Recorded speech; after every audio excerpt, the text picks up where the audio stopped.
Išmokau, nemeluoti išmokau. Nes visą laiką, ką supratau, ką dariau, tai labai daug savo netiesos sakiau, kad tai ne apie mane, o iš tikrųjų tai buvo apie mane. Tai išmokau savo tiesą sakyti.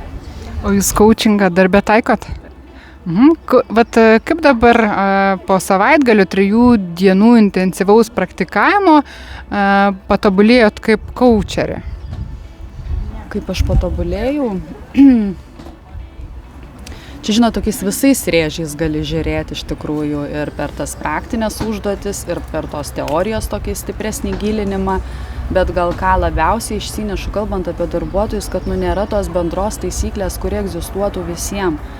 Nes aš taip pasižiūrėjau, coachingas tai metodas ir jie yra masė, bet yra visai kitaip, jie yra unikalūs, jie yra išskirtiniai, jų tas identitetas yra pas kiekvieną visai kitoks ir mano taktika ir technika turėtų irgi būti skirtinga, o ne tokia masinė. Tai vat, ką pritaikysiu darbe, tai tikrai žiūrėsiu kiekvieną kaip į jo asmeninį identitetą ir kas tas yra coachingas ir tas kelias į jį, su tokia kitokia truputėlį misija ir su tokiu kitu požiūriu.